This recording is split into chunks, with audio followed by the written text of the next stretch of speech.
Bienvenidos a otro episodio de Vanguardia Educativa, el podcast educativo del IFDC. En esta oportunidad estamos muy contentos porque vamos a tomar una temática que nos importa un montón y tenemos acompañados por una profesora del IFDC, que sería María Elena, y por Mónica, que también nos acompaña en este momento, y quiero que se presenten para que ustedes las conozcan. Bien, mi nombre es Mónica Massina, soy en este momento la jefa del subprograma Modalidad Educativa Innovadora e Inclusiva, dependiente del Ministerio de Educación de la provincia. Bueno, yo soy María Elena Bronzi, soy profesora en este momento del IFDC, de las prácticas docente 2, y soy profesora en educación especial. Bueno, muchísimas gracias por estar con nosotros, realmente estamos muy contentos porque sabemos que es una temática sumamente compleja e interesante. Así es que bueno, empezamos a hablar directamente, si les parece. En principio, bueno, hemos estado pensando un poco y hablando sobre este concepto de qué persona puede realmente aprender a aceptar y acoger las diferencias si no convive con ellas, si no las conoce, si no está al tanto de qué es lo que pasa cuando nos referimos especialmente a la educación inclusiva y a la discapacidad, ¿verdad? Bueno, a ver, para poder responderte esta pregunta, Ceci, primero hay que hacer un pequeño recorrido de lo que es la educación especial y de lo que es la discapacidad en un recorrido histórico, ¿no? Entonces, lo primero que vamos a decir es que la discapacidad, que es una construcción social que van haciendo las sociedades en el tiempo, siempre ha sido incómoda, ¿no? Las sociedades no han podido resolver esto y ha pasado desde el ocultamiento, ¿sí? Tanto en la familia, los infanticidios en la antigua Grecia, en Roma, en Esparta, estaba aceptado la muerte de los niños con discapacidad, hasta el ocultamiento en monasterios, en cotolengos y las institucionalizaciones en general.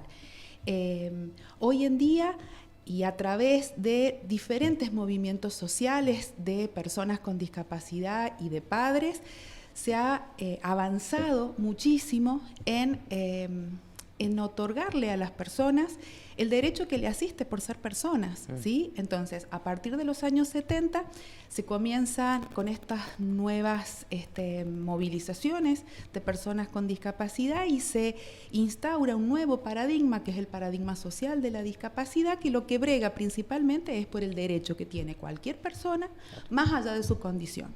Eso por un lado. A la par de esos movimientos en pos de los derechos, la escuela, la educación, y más la educación en el sentido de las personas con discapacidad, ha ido siempre como por dos carriles. Uno era el de la educación especial, de escuelas segregadas a la escuela común, en escuelas especiales. Nosotros no nacimos de las docentes de educación especial, no nacimos de la mano de la educación en sí, nacimos siempre de los procesos de rehabilitación, los procesos médicos, del paradigma médico, por otros caminos. Sí. Y después estaba la educación común, ¿no? Hasta la Declaración de Salamanca en el año 94, ningún niño con discapacidad podía ingresar a los ámbitos de la educación común, ¿sí? Es esa declaración la que genera un quiebre y este acercamiento paulatino de la educación especial, es decir, de los niños con dificultades a la escuela común. Esto no ha sido nada fácil, no ha estado exento de grandes dificultades, y las mayores dificultades han sido las barreras culturales, los prejuicios que han existido entre estas dos vertientes, ¿no? Tanto de la educación especial como de la educación común. Pero es a través de estos movimientos en donde se llega a la educación inclusiva, a una educación para todos. Y este debería ser el sentido que nosotros deberíamos otorgarle hoy a la educación. Una educación para todos los niños y las niñas, más allá de sus diferencias y sus dificultades y de sus particularidades, ¿no? Y vos me decís, bueno, ¿dónde las personas aprenden a valorar las diferencias? Y la aprenden a valorar en la escuela, ¿sí? La escuela es el primer eslabón después de la familia, en donde tenemos el gran derrotero de generar unas sociedades futuras más tiernas con las diferencias, más igualitarias, más equitativas. Pero dentro de la educación inclusiva, también nosotros tenemos que hacer un gran esfuerzo de modificación de prácticas que tienen que ver con derribar barreras culturales, barreras didácticas, barreras arquitectónicas, ¿sí? Porque también las escuelas a veces no están preparadas físicamente para la llegada de algún niño con alguna dificultad sensorial, psíquica, física. Y es que son múltiples también. Y que son Entonces, múltiples. también se va aprendiendo mucho en el camino, o sea, hay cuestiones que van apareciendo permanentemente con estos individuos que se integran a las escuelas, ¿verdad? Y que bueno, que tenemos que ir resolviendo en el momento también, no es sencillo ni para la gestión ni para los docentes, porque también la sociedad es muy sensible a esta temática ahora y también está habiendo un cambio en la sociedad toda, es decir, no solo en la educación, entonces se comprende que haya muchas adaptaciones que hacer, ¿no? Pero sí, y también es cierto que no existe, o una escuela no se convierte en escuela inclusiva por el ingreso de ciertos chicos con ciertas características. No, una escuela inclusiva es una escuela donde todos los chicos puedan habitarla. Sí. Más allá de sus diferencias culturales, sociales, económicas, y donde modifican prácticas para que todos puedan aprender. Mucho entonces, más allá de la discapacidad o no, porque hay muchísimas otras cuestiones, ¿no?, que lo atraviesan. La verdad que es un camino largo que venimos transitando hace muchísimo tiempo. O sea, las escuelas inclusivas no nacen así por generación espontánea, sino que son escuelas que tienen que estar específicamente preparadas para recibir la totalidad de sus alumnos, brindar una educación de calidad a cada uno de ellos sin que nadie tenga que irse por sus diferencias. Exacto. Si nosotros apuntamos precisamente a la trayectoria de educación especial que tenemos con María Elena desde hace muchos años, cuando yo me inicié en educación especial concretamente, como dijo María Elena, era una educación completamente segregada. El alumno con una discapacidad en una escuela especial, en un ámbito en que a veces, o encerrado en su domicilio, en que a veces lo teníamos que ir a buscar a su domicilio, prácticamente era impensada la posibilidad de que algún alumno con discapacidad transitara un espacio común. Sí.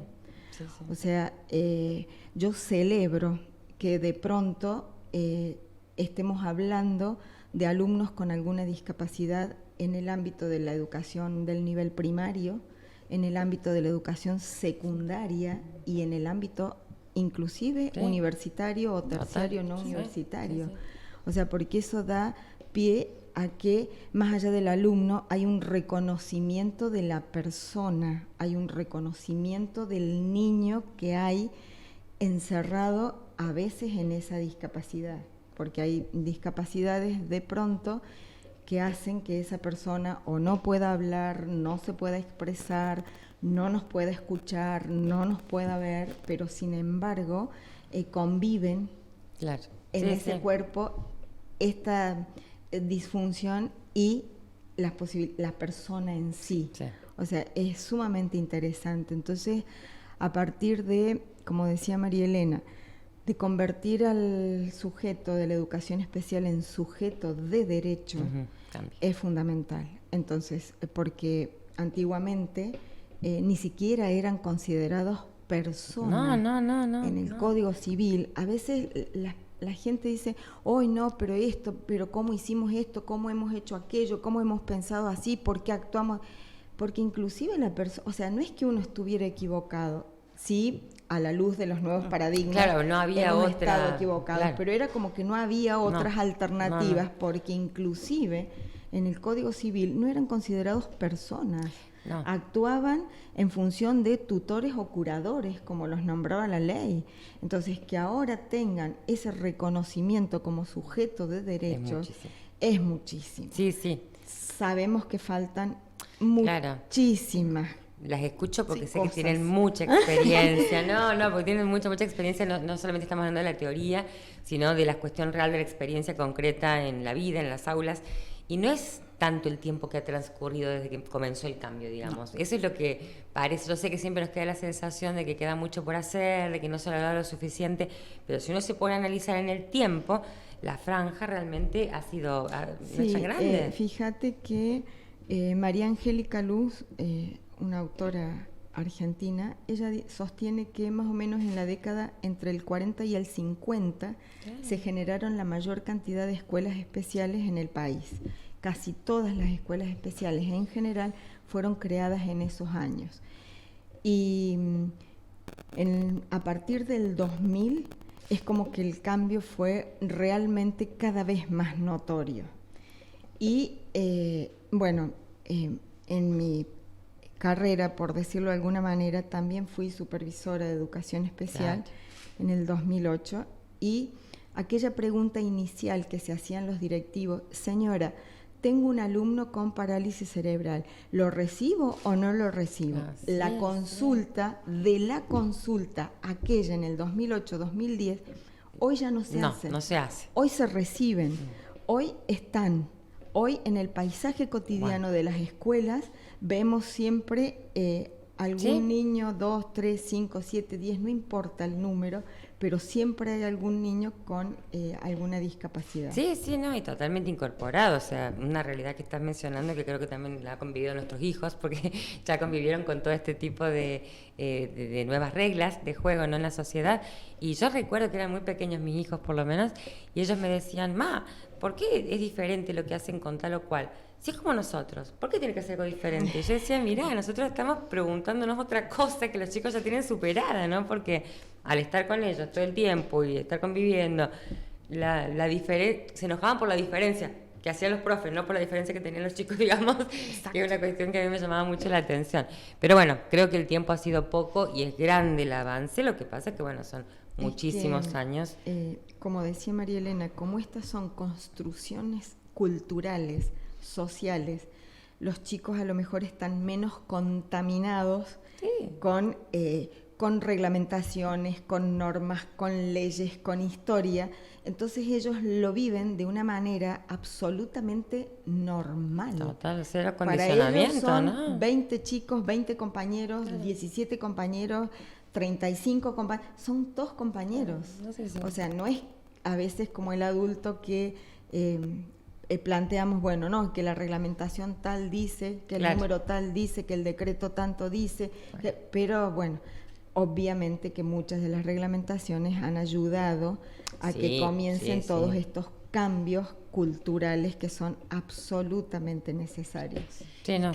Y que además a las escuelas les cuesta modificar esas prácticas, porque pensar en una escuela para todos es, te diría, hasta socavar las bases de la educación argentina. Uy, qué fuerte, ¿sí? A ver. Y sí, porque en realidad tiene que ver con todo un proceso que el sistema educativo argentino hizo en esto de igualar a todos, ¿no? En ese proceso de homogeneización que la escuela lo armó y fue su motor, ¿no? Hoy en día ese proceso no se necesita más y lo que necesitamos es diversificar propuestas de enseñanza, diversificar propuestas o entender que los chicos pueden aprender de múltiples maneras y que uno no puede ir con una sola propuesta a los chicos al aula. Tiene que ir con diversas propuestas, con diferentes niveles, con diferentes formas de acceso al conocimiento para que todos lo puedan aprender.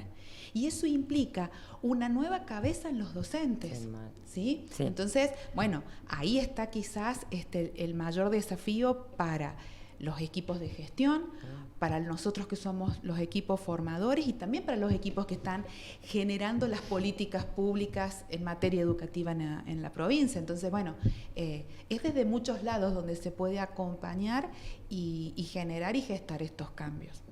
Sí, todos integrados, porque tampoco puede una sola parte realmente lograrlos, y siempre con la mirada puesta en el mundo también, porque es lo que nos atraviesa a todos, ¿no? Entonces, por ahí, esto de pensar una situación particular o de buscar una solución para una escuela en particular o un niño en particular, no suma tanto, porque en realidad cuando hablamos de diversidad empezamos hablando de discapacidad, pero también la diversidad pasa por otro lado, o sea, las escuelas son diversas y tienen una heterogeneidad. Siempre lo fueron, lo pasa que por ahí no lo reconocíamos, claro. Pero, exacto. Sí, totalmente. Y si torcimos esa idea de diversidad para homogeneizar, para que todos fuesen iguales. Claro. Y la verdad que nunca en la escuela nadie fue igual al otro. No normalizamos nada. Nada, al contrario. hay que seguir diferenciando en el buen sentido de la palabra diferencia. Claro. Hacer que cada una de las personas que están en la escuela sea un sujeto valioso, que esté integrado, que esté incluido, que esté respetado y que se identifique con esa comunidad educativa y que no tenga que dejar de hacer nada o tenga que ser otra cosa para ganarse, ¿no?, ese lugar de persona valiosa en esa escuela. Entonces, ese me parece que es el mayor desafío. Sí, un desafío en todos los niveles también, porque esto de las normas que mencionaba Mónica es muy importante. A veces el docente puede ir con intenciones de cambiar su práctica, de llevar propuestas novedosas, pero después te enfrentás con que tienen que acreditar y tienen que evaluar. Entonces volvemos a estos cuestionamientos que siempre nos hacemos los docentes, porque nos pasa todo el tiempo y en todos los niveles, ¿no? La escuela tiene que cambiar en su integralidad y no es sencillo, nos cuesta mucho. Sí, lo que pasa es que tampoco en soledad podemos hacer absolutamente nada. O sea, esto no es solamente la posición de un directivo que va a cambiar la totalidad de las escuelas. No es solamente la posición de un docente en particular o de un docente de educación especial o del docente de educación física o el del profesor de historia o alguien en particular que va a cambiar todo. Si no trabajamos en equipo es casi imposible que se generen estos cambios. Absolutamente. Porque es absolutamente necesario. Nadie trabaja en soledad. Que la docencia no es fácil, no es fácil.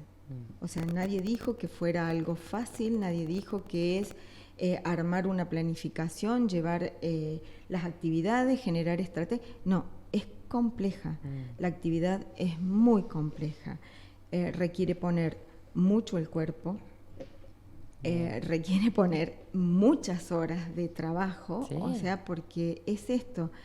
Cuando uno entra al aula, posiblemente tiene planificada una actividad en particular y bueno, y salió otra cosa y tenemos que tener la plasticidad suficiente como para cambiarlo y como para modificar, y es esto. Entonces ahí entran a jugar todo lo que tienen que ver con las estructuras organizacionales de horarios, tiempos, espacios, horarios de recreo, horarios de merienda, las horas especiales. O sea, todavía los establecimientos educativos tienen una estructura muy rígida como para animarse a generar es como que estos cambios. Esta innovación en ciertas prácticas por ahí se encuentran con cuestiones tan sencillas como la del patio, porque parece que no, pero sí, que te limitan, ¿no? Y no son realmente ni una mala concepción del docente ni de los compañeros, no, simplemente que los espacios del patio están ocupados por otra cosa, por otra persona, o no son accesibles. Entonces hasta esa pequeña cosa, digo, interfieren, ¿no? Y hay que tener en cuenta, y de ahí tal cual la complejidad de nuestro oficio. ¿Y qué piensan que pasa con la formación docente? O sea, podemos decir que los docentes estamos preparados, tenemos estrategias para acompañar a estos estudiantes, ¿no? Si tuviéramos que hablar específicamente desde las didácticas, yo diría que sí, que están preparados. Porque si cualquier persona, cualquier docente toma el plan de estudio de la carrera de educación especial, observa que las materias son, entre muchas otras, por supuesto, didáctica de la matemática, didáctica de la lengua, didáctica de las ciencias sociales, didáctica de las ciencias naturales. A ver, ¿qué quiero decir con esto? Que no existe una didáctica especial, específica de la matemática. No, la didáctica de la matemática es una. A ver, aquel niño que no tiene nociones prenuméricas incorporadas, no va a incorporar el número. Si no tiene nociones de peso, volumen y cantidad, no va a incorporar nociones prenuméricas, y así sucesivamente. Entonces, ¿esto qué me está significando? Que cualquier alumno en particular, si no tiene las nociones prenuméricas, no va a incorporar el número. Esta regla es exactamente igual para cualquier estudiante, para cualquier alumno, para cualquier aprendiente, como ustedes le quieran llamar. Sí. Entonces, didácticamente los docentes están preparados. Que a algunos alumnos les lleva más tiempo aprender algunas nociones que otras, sí, seguramente. Que tenemos ritmos de aprendizajes diferentes, sí, seguramente. Que generamos al interior nuestro, a nivel de pensamiento, estrategias diferentes cada uno para aprender la lectura, la escritura, etcétera, sí, es real. Eso está. Ahora bien, respecto de un alumno con discapacidad, posiblemente tengamos que generar algunas otras estrategias, pero no significa que el docente no esté preparado.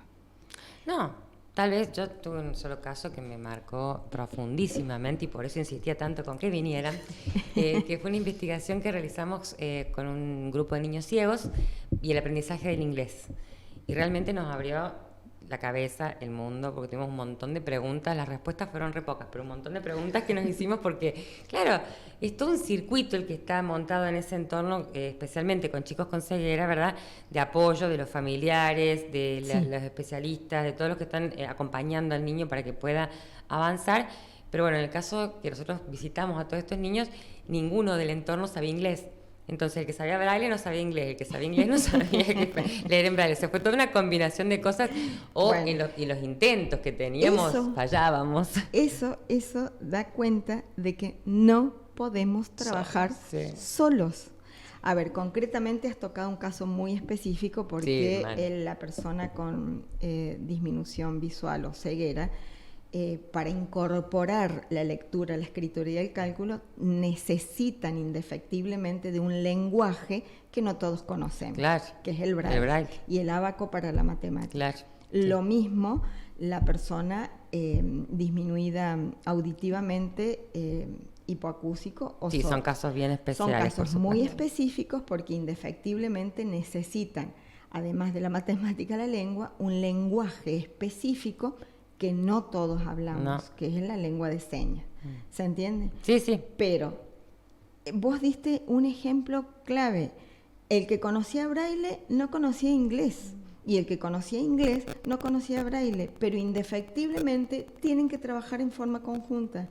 No tenés otra alternativa. No. Y bueno, y a partir de eso empezar a pensar y a generar, porque nos pasaba, lo cuento así con total humildad y porque es sincero, nos pasaba que nos poníamos a trabajar, hacíamos las actividades para enseñar vocabulario, mire el dibujo, diga de qué color, o sea, cuando queríamos ver no se nos ocurrió una sola pregunta, consigna que no tuviese que ver con algo visual. Yo decía, ¿por qué? Si estábamos tan esmerándonos. Bueno, y ahí sí fue que dijimos qué importante que todos estemos al tanto, y a veces, bueno, no nos había tocado nuestra formación de docentes donde hemos estudiado porque no era un tema que se tocase, pero bueno, después tenemos alumnos con características de este tipo en el aula, ¿no? A ver, yo creo que cuando hablábamos de las barreras, los otros días lo hablábamos específicamente con María Elena, yo creo que una de las barreras más difíciles de derribar es la barrera actitudinal. Y el miedo también es difícil de manejar.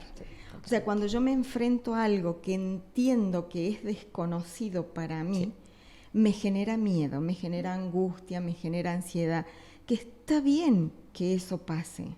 O sea, no es que está mal, que mirá, que tuviste miedo. No, está bien que eso pase, porque son emociones muy profundas. Lo terrible es cuando este miedo o esta angustia o esta ansiedad nos paraliza. Entonces, ahí es cuando necesitamos al otro para decir, hey, acá estamos, reacciona. Es una persona. A ver, ¿cómo me puedo relacionar con él? Empiezo a dialogar, a preguntar, a preguntarle a él mismo. ¿Qué es lo que más te gusta? O a él mismo o a la familia. Porque la familia también nos puede dar muchísimos datos de su forma de ser, de lo que le gusta, de su comportamiento, que a veces nosotros como docentes no los conocemos. Entonces es fundamental, o sea, no es fácil. No es fácil. Nada. Y de hecho tenemos experiencias increíblemente maravillosas, tenemos experiencias no tan maravillosas y experiencias que no han sido buenas.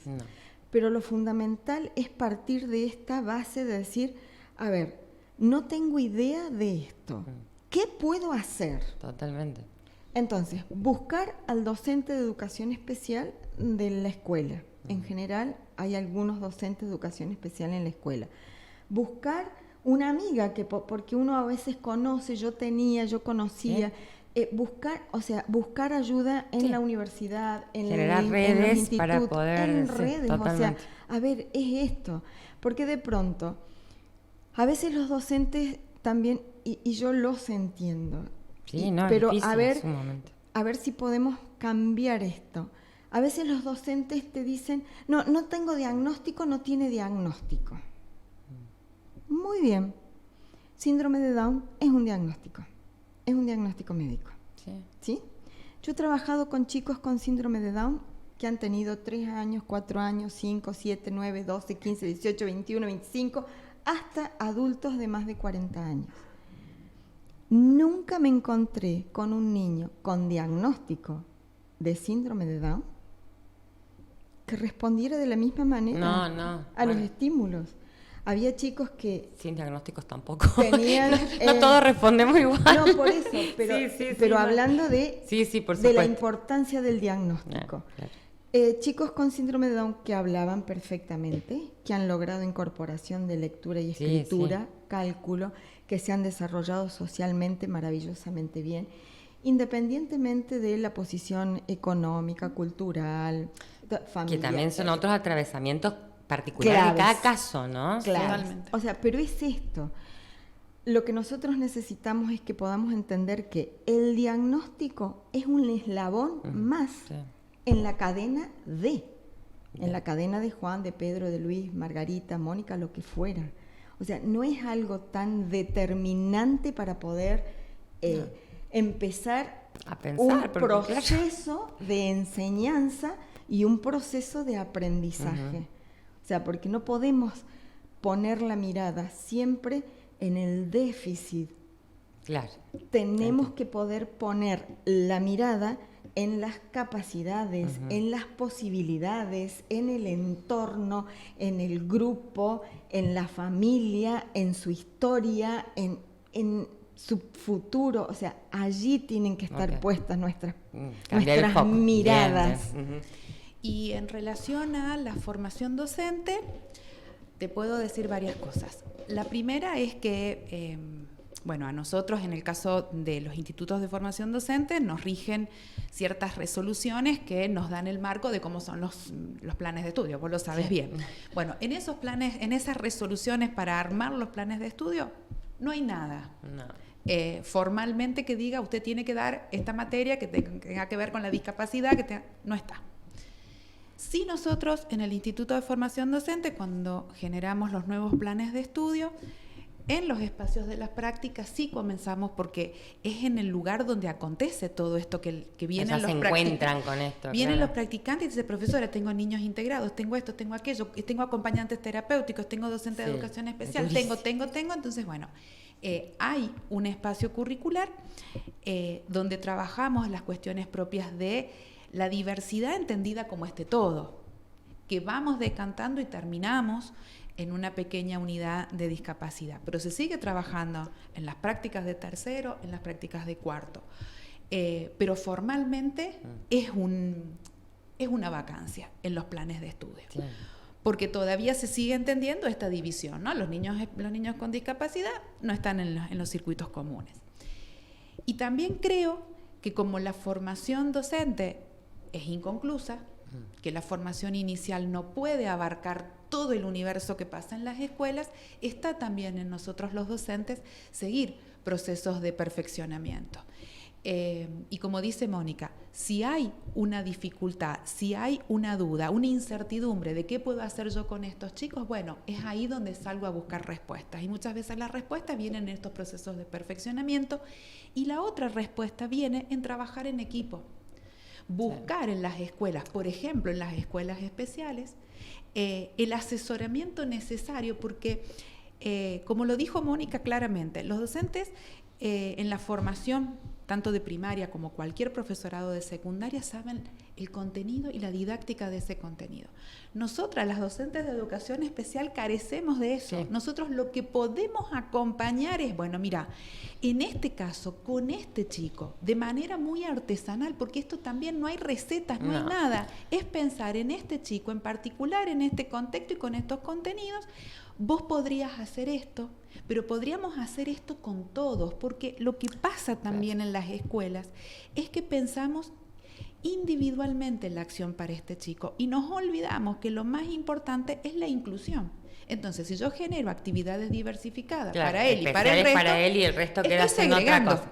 Estoy segregando, estoy haciendo un aula chiquita en un aula grandota. Totalmente. Entonces, ese es el aporte en conjunto de los docentes de educación especial que forman pareja pedagógica con los docentes del curso, sean profesores, maestros.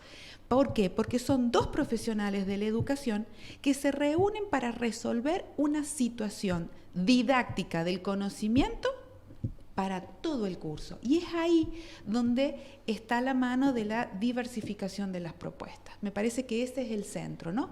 Y que los docentes tienen en eso siempre la posta. Cuando yo, porque muchas de las docentes de educación especial siempre trabajamos, comenzamos a hacer, en mi tiempo, no como la Mónica, un poquito más después, en integraciones en escuelas comunes, pagadas por los padres, ¿no? Por ahí empezábamos nosotras. Y la idea siempre era esa, no era trabajar nada más con el niño, era hacernos parte de esa escuela y pensar en conjunto para todas, incluido el estudiante que nosotros teníamos a nuestro cargo. Y me parece que esa es la visión, romper que la formación docente o la profesión docente es una profesión en solitario. Bueno, ¿no? las escucho y estaba reflexionando porque tengo la posibilidad de hacer muchos podcasts y de conocer a muchos de los especialistas que nos han acompañado. Y bueno, cuando nos tocó hablar sobre ESI, por ejemplo, la temática es la misma, o sea, no son contenidos puntuales. Cuando hablábamos de las Islas Malvinas y la importancia que tiene la nueva ley y todo lo demás, y siempre termina siendo lo mismo, es la integración al trabajo en redes y aceptar un tipo de aprendizaje diferente, tanto en los estudiantes como en los docentes, porque nosotros también tenemos que aprender a construir el conocimiento de otra manera para poder generar algunas acciones para acompañar a toda esta diversidad, ¿no? Porque yo la verdad es que, bueno, empezamos hablando, insisto, sobre alguna dificultad especial, pero no es especial, sino que cada uno es especial. Entonces, generar algo, bueno, en conjunto para que todos puedan tener el mismo tipo de, o lograr lo mejor de sí mismos, por así decirlo, pero es un cambio de mirada importante. Sí. No Sí, es sencillo. sí, y es fundamental que los chicos trabajen en grupos, en equipos. Claro. Porque afortunadamente muchas instituciones ya se han dado cuenta y están trabajando en pequeños grupos con los chicos. Sí. Porque la mayor dificultad de un docente, y también lo entiendo, se presenta a la hora de pasar banco por banco para supervisar la tarea de cada uno de los chicos. Por supuesto que pasar por 25 bancos es casi imposible. No, o te llevan los cuadernos uno por uno. Entonces, es más fácil pasar a lo mejor por 4 mesas.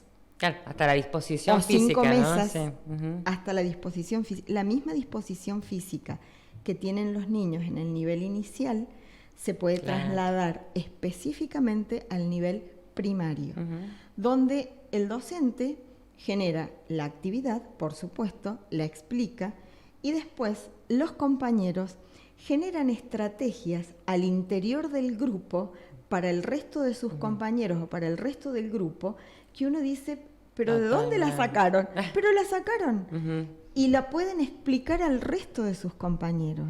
Por eso es tan importante, volvemos a lo anterior, a producir algunos cambios que tienen que ver con la estructura organizacional de los establecimientos educativos. Sí, sí. Entonces, no importa si cuatro mesas, es mucho más factible de poder pasar por 4 mesas. Generar estos alumnos, estos pequeños alumnos líderes, cambiando día a día. Y cambiando de mesas y cambiando de grupos permanentemente. Claro, pero cambia la dinámica y hay que ser flexible en esto porque por ahí hay más ruido, se levantan más, ¿no? Y también uno tiene que aprender a manejarlo, por supuesto. Es que eso seguramente sucede un primer mes. Claro. Pero cuando el alumno va generando estas culturas al interior de la institución, de trabajar en grupos desde el día 0... los alumnos responden de la misma manera. Por supuesto que si todos los días tenemos que mover los bancos, tenemos que mover las sillas, obviamente que se genera mucho ruido, se genera de esta manera, pero si ya lo tenemos organizacionalmente organizado de esta manera, no vamos a tener dificultades. E incluso también en muchísimas escuelas muchos de estos niños van con acompañantes que pueden ser docentes de educación especial, que es a lo que yo preferentemente quiero que pase, o si no, otros profesionales. Bueno, más allá de quién pague ese profesional, si son los papás, es la obra social, porque en esto también hay todo otro campo para charlar, incluir a esa persona verdaderamente en la acción cotidiana de la escuela, que dejen de ser docentes secretarios sentados al lado del chico, que lo único que provocan en eso es una segregación y una falta de inclusión. Estar sentados ahí 5 horas todos los días. Donde yo insto a los directores de las escuelas, porque son ellos los que tienen que llevar adelante un modelo de escuela. Entonces, más allá de quién pague, en la escuela la que marca el horizonte de lo que quiero que pase en mis aulas es el equipo de gestión y los docentes. Entonces, trabajemos por el bien de todos los chicos y que esos profesionales también puedan encontrar otras maneras de ser, ¿sí? Y de trabajar, y eso iría, como dice Mónica, en una potenciación de las cosas que van a pasar en un aula. Un aporte muy valioso, claro. Imagínate, 4 grupos, 2 docentes, cada una se hace cargo de 2 en mirar, en indagar, en observar lo que les pasa a los chicos y cómo aprenden. Hay limitaciones muy pequeñas que se pueden cambiar fácilmente, no son grandes cosas grandes que se pueden lograr. Exacto. Les hago la última pregunta, ya porque dijimos que íbamos a hablar mucho de esto y queda mucho por hablar todavía. Es referir específicamente a los PPI. Bueno, ¿qué es lo que pasa con ellos? ¿De qué se trata? Bueno, no sé, a ver. Los proyectos pedagógicos individuales para la inclusión, así esa es la sigla del PPI, vienen a la ayuda, a la ayuda. Vienen a arreglar o a dar un marco normativo a estos proyectos de inclusión.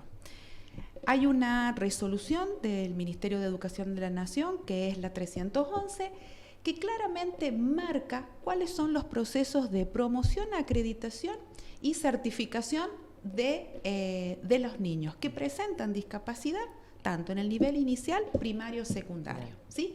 Es donde te dice cómo promociona un chico, cómo acredita y cómo acredita, promociona y se certifica el nivel, ¿sí? Entonces, ¿qué es lo que dice esa resolución?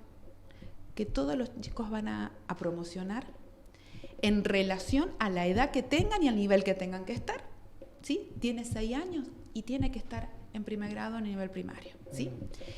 En cuanto a qué acredita, y bueno, acredita los saberes que tiene en base a un proyecto pedagógico individual que tiene que crear la escuela, ¿sí? Y la certificación es que obtenga el título de nivel primario y de nivel secundario, ¿sí? Es claro la resolución 311. Tiene o ha ocupado un gran tiempo en todos los docentes una resolución que habla de cómo se arman los PPI. Y es una resolución que dice varias cosas, pero al final hay un anexo en donde hay una grilla para completar. Más allá de cómo lo importante no es cómo se completa la grilla. Lo importante es el sentido de un PPI, ¿sí? El sentido de un PPI es, a el criterio de esta humilde profesora, es la posibilidad de que la escuela pueda reflexionar sobre qué le está pasando a esa escuela en relación, por ejemplo, a las barreras que esa escuela tiene para la inclusión de los chicos, barreras desde lo físico, desde lo comunicacional, desde lo cultural, como dice Mónica, que tiene que ver con los prejuicios y todo eso. ¿Cómo la escuela va a generar prácticas para disminuir esas barreras para la presencia, la participación y el aprendizaje de los chicos? ¿Cómo va a mirar la escuela a esos niños? Y esto vuelvo a lo que dijo Mónica, aprender a mirar a los chicos a través de lo que tienen, de las fortalezas, de lo que hay, porque si miramos sobre lo que no hay, no se puede construir nada, no sale nada. Sale desde lo que tiene del chico, de lo que Don Vygotsky nos enseñó a nosotros, nuestra zona de desarrollo real, desde ahí. Y en base a eso, a poder mirar eso, a poder ver cuáles son nuestras barreras, pensar caminos posibles para que ese chico pueda aprender, pueda adquirir conocimientos amplios, no únicamente un conocimiento disciplinar, sino un conocimiento amplio en todos los sentidos que la escuela puede enseñar. Y eso es, me parece, la invitación que hace un PPI, y que es una diferencia con las antiguas adecuaciones curriculares, en donde se hacían en base al déficit y para este chico, y si el resto iba por otro lado, no importa. Todo el tiempo, claro, todo el tiempo. El PPI es esto, y lo importante del PPI es que se hace en conjunto. Lo hace la docente de educación especial, o quien le toque estar involucrado y trabajando con cada uno de los chicos. Eso me parece que es, a mi criterio, lo más importante del PPI, que no es un hecho administrativo, es un hecho de reflexión. No, lo que pasa que es esto. Inicialmente teníamos las adaptaciones curriculares, que eran las modificaciones que se realizaban al currículum para que el alumno pudiera acceder libremente a él. En aquel entonces las conocíamos como adaptaciones curriculares de acceso, de contexto y propiamente dichas. Esa era parte de la teoría. El tema es que las adaptaciones curriculares nos acompañaban parte de esa primera etapa de la primaria, segunda etapa de la primaria, y nos quedábamos hasta allí. No tenían para secundaria. Claro, no había para secundaria. El tema es que con la obligatoriedad del secundario, los alumnos, y por resoluciones de Consejo Federal, comenzaron a transitar la totalidad de los niveles de educación obligatoria. Y en algunos casos en particular, los aprendizajes guardaban, dice la ley, escasa relación con lo que debía aprender o se estaba dando en ese curso en particular. Entonces, a veces nos encontrábamos con alumnos, o nos encontramos en la actualidad con alumnos que apenas están alfabetizados y están transitando la secundaria, conocen muy pocas letras o muy pocos números. Y que ya tienen acceso a educación superior, porque nosotros y están transitando la secundaria. Entonces, para darle un valor legal y normativo a ese tránsito educativo por los niveles obligatorios, surge, como dijo María Elena correctamente, la resolución 311 del Consejo Federal del 17, del 16 me parece. 16. Fines del 16. Se empezaron a aplicar, porque fue de diciembre del 16, se empezó a aplicar en el 17. Es esto, es darle este marco legal, pero como dice María Elena, o sea, yo siempre lo digo, más allá del formato, porque tiene un formato específico, grillas que llenar, etcétera. Complicado, claro, pero más allá del formato, no puedo perder de vista el alumno y las posibilidades del alumno. Claro. Por eso es flexible, es dinámica y no deja de ser una planificación. Una planificación. Que después la volcamos en un formato específico, sí, es real. Pero es fundamental este PPI y la resolución 311 porque es lo que le garantiza el trayecto educativo, la finalización del secundario con un certificado analítico de terminalidad de secundario. Por eso es tan importante el PPI. Hay que pensar en sentido real. Pero también en algo tan simple como es la libreta, porque siempre cuando hacíamos las primeras integraciones, ¿le damos o no le damos libreta? No, sí, la libreta es para todo. Es todo un tema. Eso lo normatiza esa resolución y ya deja sin problemas cómo acreditamos, promocionamos y certificamos las terminalidades de la educación obligatoria. Bueno, yo te voy a dejar así como con un pie. A ver, para el próximo podcast que vamos a hacer. Para la miniserie. Estamos, desde mi profesión ahora que estoy, desde mi cargo en realidad, que soy jefa del subprograma Modalidades, participé del Encuentro Federal de Educación Especial en Buenos Aires a principios de octubre y allí se puso en tela de juicio la palabra discapacidad y se puso en tela de juicio la palabra inclusión. O sea, Ups. entonces lo dejamos ahí como para claro. Sí. Es que sí, pero evidentemente estos cambios de paradigmas tienen que ver con todo un cambio que se refleja en el vocabulario y los ya lo conceptos cambió que la uno usa todo el Organización tiempo. Mundial de la Salud, como no lo vamos a cambiar nosotros. Porque si la escuela es para todos, Claro. es para todos. Y no hay inclusión, discapacitados. sino que- Es para Claro. No hay todos. discapacitados. Ay, Sino que hay una hemos dicho Una discapacidad condición 500 condición, veces. de es una discapacidad. condición, y que una persona puede tener una condición de y discapacidad. que eso no quiere decir per se que se tenga una discapacidad. Yo puedo ser una persona que tenga una ceguera, pero si estudié, Sí. trabajo, tengo una familia, me hecho. muevo, no tengo una De hecho. discapacidad. Para lo cual se tienen que retomar históricamente las conceptualizaciones de Pero la ¿ves? palabra discapacidad. Somos tenés. nosotros, los adultos, los responsables, los que tenemos que hacernos cargo de empezar con estos cambios, de ser más flexibles, porque realmente los que ponemos etiquetas somos nosotros. Los chicos siguen siendo los mismos con las mismas posibilidades y necesidades, ¿no? Pero bueno, Bien, allí bueno, lo lo dejamos, dejamos sí. para el año que... Bueno, muchísimas gracias, No, la verdad por es que es favor. sumamente interesante y muy grato también tenerlas con nosotros, así es que muchas gracias a las dos y bueno, queda pendiente entonces. gracias a ustedes. Muchas gracias. Estás escuchando Cóndola. Elegí qué llevar a tus sentidos.